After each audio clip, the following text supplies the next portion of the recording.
मंत्री ने कहा कि राजन पर एक बात बताई नहीं जाती।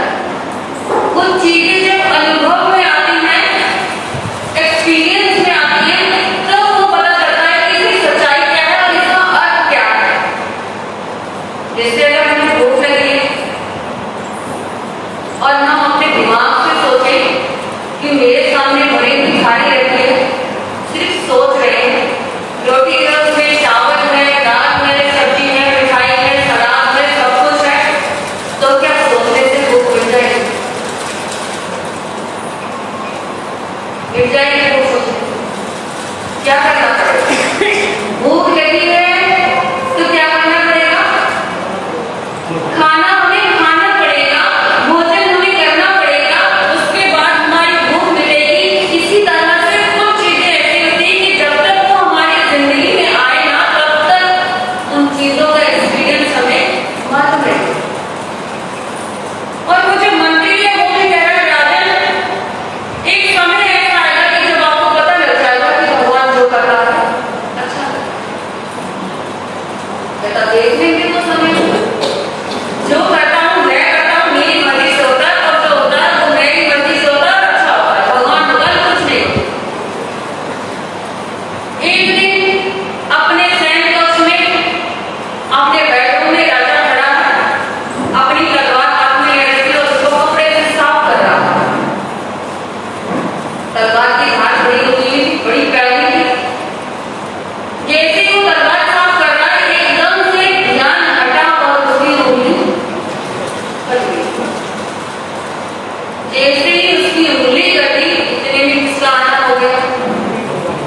इतने में मंत्री का आना हो गया। और राजा ने कहा, देखो मंत्री, मेरे हाथ से कितना खून बह रहा है और मुझे कितनी पीड़ा हो रही है, कितना दर्द हो रहा है, कितनी तकलीफ हो रही है, ये क्या हो गया मेरे साथ? तो मंत्री ने तो क्या कर दिया कि राजन जो होता है अच्छा होता है, और भगवान जो करते हैं अच्छा ही करते हैं। उधर से उंगली कट गई, उसका दर्द, खून बह रहा है, वो देख रहा है, इतना भयंकर उसके दर्द हो रहा है, इतना भयंकर उसको पीड़ा हो रही है, और ऊपर से ये क्या कर रहा है कि भगवान जो करता है अच्छा करता है। कहने लगा, तो कैसे मंत्री है मेरा, मेरे को इतना भयानक दर्द हो रहा है, इतनी तकलीफ हो रही है, और तू जले पे क्या कर रहा है? तू जले पे नमक छिड़क रहा है। ये देख, मेरी अपनी इतनी भयानक पीड़ा से एकदम से बुरा हाल है, मेरी आत्मा मिल गई, इतना मुझे दर्द हो रहा है, मेरा शरीर बिल्कुल हिल गया है इस दर्द से, और तू कहता है कि भगवान जो करता है अच्छा करता है। इसमें अच्छाई क्या है? क्या तेरा भगवान मुझे तकलीफ में देके बहुत खुश है?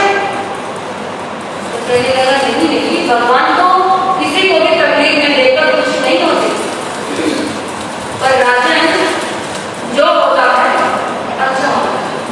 कहने लगा, आप तेरे को मैं बताता हूँ कि जो होता है अच्छा होता है। अपने सैनिकों को बुलाया और कहा, इसको कारागार में डाल दो, जेल में डाल दो, आज मैं देखूं इसका भगवान इसके साथ क्या अच्छा करता है।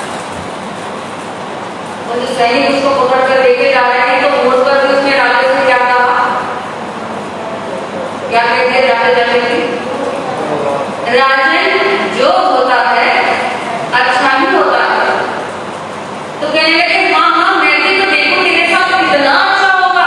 अब तो कारावास में पड़ा है, वहां पर ना मेरे को तेरा परिवार वाला मिलेगा, ना तेरे को समाज वाले लोग मिलेंगे, ना सदस्य मिलेगा, ना किसी को देख पाएगा, ना किसी से मिल पाएगा। तब पता चलेगा कि जो होता है वो अच्छा होता है या बुरा होता है। जो होता है वो मेरी मर्जी से होता है।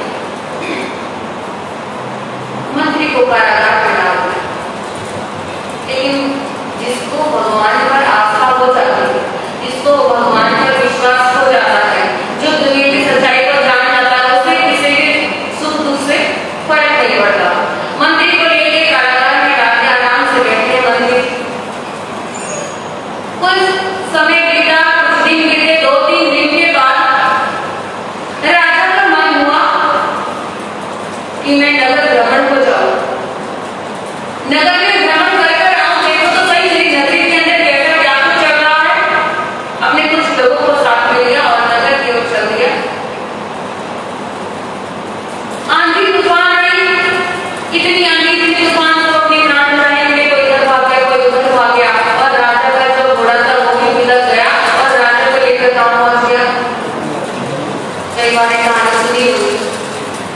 वो घोड़ा राजमहल के जंगल में पहुंच गया और जब उस घोड़े के ऊपर से मर्द उतरा तो वो शांत हुआ और एक जंगल जाकर वो गया राजा उस घोड़े से नीचे उतरा तो चारों तरफ क्या देखा है? जंगल ही जंगल। थक गया राजा भी उस घोड़े के ऊपर से वो उतरा और एक वृक्ष के नीचे बैठ गया आराम करने के लिए। आराम करने के लिए बैठा तो एक तो आंधी तूफान का वो जो प्रचंड वार था वो उसने सहा था और इतनी देर से घोड़े के ऊपर बैठा हुआ था तो थक गया था और जैसे इस पेड़ के नीचे लेटा शांति महसूस हुई और उसको नींद आ गई। और उसको जैसे ही नींद आई, इतनी गहरी नींद आई कुछ भी उसको पता नहीं चला। एकदम से जब उसकी आंख खुली तो क्या देखा कि कुछ लोग उसको जबरदस्ती उठा रहे हैं और उठाकर उसको कहाँ लेके जा रहे हैं? एक रास्ता दिखाई दे रहा, उस रास्ते पे उसको लेकर जा रहे हैं। वो राजा कह रहा है, ये तुम क्या कर रहे हो मेरे साथ? मुझे छोड़ो, मुझे जाने दो। मैं जो वो नगर है ना, उस नगर का कौन हूँ? मैं राजा हूँ और तुम्हारी इतनी हिम्मत कि तुम मुझे उठाकर ले जाओ। और वो लोग अपनी ही भाषा में आपस में बातचीत कर रहे हैं और राजा से कुछ कह नहीं रहे। ना राजा उनकी बात समझ पा रहा है और ना ही वो राजा की बात समझ पा रहे हैं। उन लोगों ने उसको उठाया और अपने एक छोटा सा गांव था, छोटे से वहां पे मकान बने हुए थे, वहां पर लेकर आए।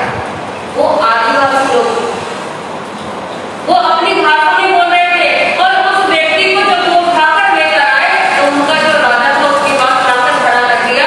तो उसने कहा कि तुम मुझे कहाँ लेकर आए हो? तो वो जो आदिवासी का राजा था वो राजा की भाषा समझ गया। उसने उसको उसकी भाषा में समझाया कि आज हमारा पूजा का दिन है और आज के दिन हम पूजा करते हैं और क्या कराते हैं? बलि चढ़ाते हैं।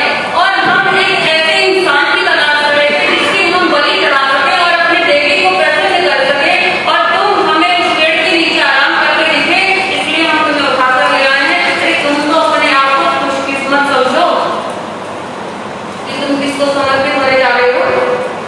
देवी को समर्पित होने जा रहे हो, भगवान को समर्पित होने जा रहे हो। तुम तो अपने आप को बहुत भाग्यशाली समझो। और जब मरने की बात आ जाती है तो क्या होता है? कोई भी हो मरना चाहता है तो हम समझते हैं कि जो त्रियंश होते हैं ना, इनका जीवन बड़ा बेकार होता है। जैसे जो कुत्ता है वो जगह जगह गली गली घूमता है, कभी उसको कोई अगर पत्थर मार दे तो उसका क्या जीवन है? अगर चोट लग जाए, जहां पर उसकी जीभ ना जा पाए तो वहां के वो घाव ठीक नहीं कर पाता। अगर उसको वहां पर कोई ऐसे जगह घाव हो गया हो जहां पर उसकी जीभ ना पहुंच पा रही हो और हम ऐसे कुत्ते को देखकर क्या सोच रहे हैं कि इसका जीवन कैसा है? कितना बेकार इसका जीवन, कितना खराब है इसका जीवन। लेकिन क्या उस कुत्ते को मौत पसंद है? क्या वो मरना